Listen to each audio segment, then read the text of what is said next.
Welcome back from the break. I'm sports anchor AJ Montgomery. And I'm sports anchor Jason Ortiz. Let's see what you might have missed this weekend in Rams sports.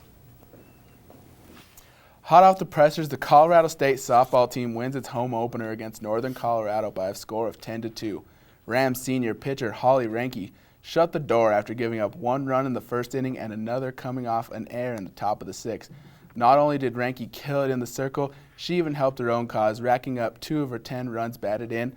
But the player of the game goes to outfielder Madison Kilcrease, who went 3 for 3 with 3 stolen bases and a phenomenal game in the outfield.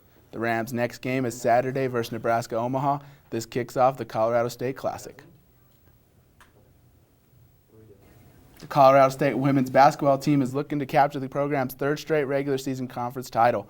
The game is currently going on right now. If you couldn't make it out, don't worry. We have all your latest updates and stats will be posted on our website at thecollegian.com. Just click on the sports tab. 13 Colorado State athletes receive honors in total of 16 events. The CSU women's team are crowned Saturday as the 2016 Mountain West Indoor Champions. The women's team received 6 selections while the men's team gathered 10 all-conference accolades. Aliyah Pete was the lone CSU woman to receive 2 awards in weight throw and shot put, while Tyler Schultz and Jarrell Mock each received 2 awards on the men's side.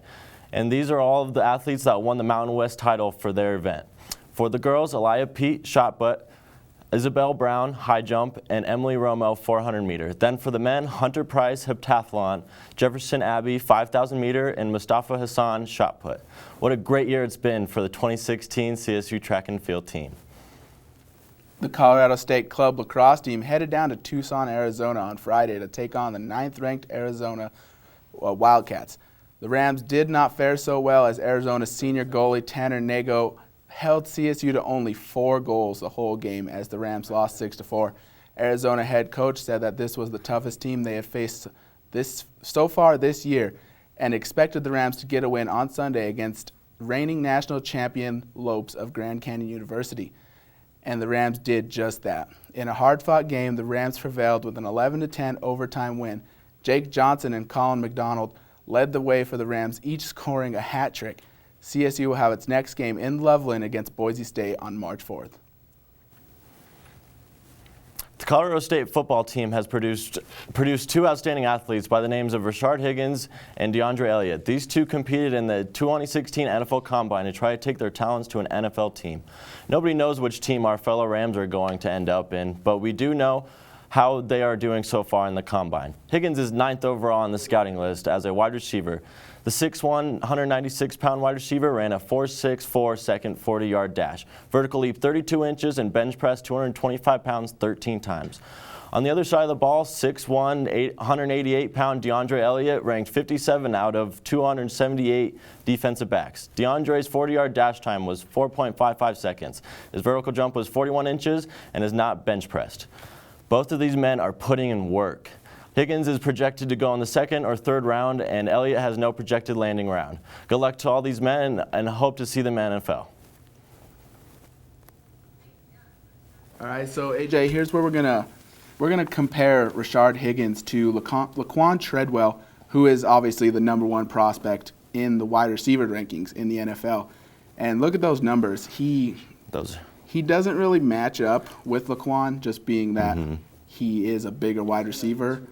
But since Laquan did not run his 40, we don't know speed-wise who's the better wide receiver. Exactly. Yeah, I think they're very similar, and I feel Rashard's going to give Laquan a good competition.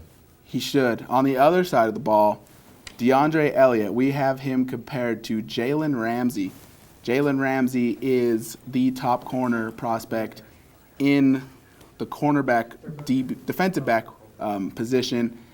These numbers seem real similar, but since watching DeAndre Elliott this year, his past years he wasn't so great. I mean, he's running a 4.55, but that's in a straight line. Have him defend one of the top wide receivers in the nation, I don't think he's going to do the same thing. Yeah, I think Jalen Ramsey's got him beat on this one. His 42nd time, just a smidge faster, and his broad jumps is a feet more, and his vertical is just a half-inch more. So I think Jalen takes this one. Yeah, Jalen is a really good defensive back, projected to go top 3 in the draft. So Now on to, we have men's golf. The men's golf team fell to 8th place in day 2 of the 2016 National Invitational Tournament in Tucson, Arizona. The tournament is being played at the Omni Tucson National Course, which is the home of the 2016 Mountain West Golf Championship in April. Heading into day 3, CSU is trailing the 36-hole leader Santa Clara by 11 shots. The Rams are led by redshirt freshman Kyler Dunkel and sophomore Colton Yates, who are both 2 under 142. Both are currently tied for 14th place overall. Men's basketball regular season is coming to an end with only 2 games left against the Fresno State Bulldogs and the Air Force Falcons.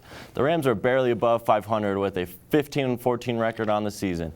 Their next game against the 29 Bulldogs is tomorrow at 9 p.m. in Fresno. If you can't make it out to Fresno, then tune in to the game on CBS. This road game will be a tough one, but when the stats are compared, it seems like the Rams have an edge from points per game, field goal percentage, and three-point percentage. But if the Rams can't come out and boast those stats, then this game, it won't be pretty. Their final game against the 14-15 Air Force Falcons will surely and hopefully be a win here in Moby Arena at 2 p.m. March 5th. So don't make any plans and go and cheer on the graduating seniors for their last game here in Moby. Potentially ending the season at 17-14 gives the Rams a big help in trying to get into the NCAA men's basketball tournament later in March. Go Rams. All right, now it's time for our annual game. My favorite. Yeah, it's a segment we like to call Who's Your Baller, where every week we each pick a player from the women's and men's basketball team. Whoever gets the better stat line gets a point. Let's take a look at the scoreboard. Obviously, I did get on the board this week. You got 1 point. Got 1 point. Jamie Patrick had a great game. Jamie Patrick. Unfortunately, John Gillen had a really good game against New Mexico. Up 18 points. He had a really good game. But now we're going to go with this week. We started with a little special edition this week since it is senior week. We are going to go with only seniors. So my picks this week, I went with Teal Daniels and Jamie Patrick. Teal Daniels averaging 10 points a game. He gets mad rebounds. I don't know if there's anybody on the team that out-rebounds him besides Emmanuel Ogbo. Teal Daniels is very aggressive. Last week he only scored 8 against Nevada. But then Jamie Patrick, she's putting up almost 13 points a game. Unbelievable numbers. She averages just around 13. She shoots the lights out from the three-point line. It's ridiculous how good she is. But who'd you have this week?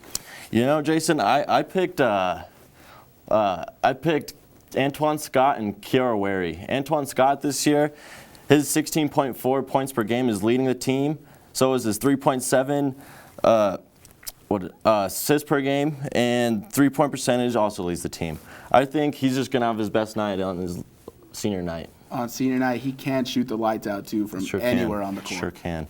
And then for my woman basketball player, I picked Kiara Wary. She's averaging 12.1 points per game, which is second on the team, and is actually leading the conference on 53% per shooting in the league play. So against Fresno State, I think she'll pull it off. And she has to have a big game against Fresno State if they want to get this win and claim that title outright.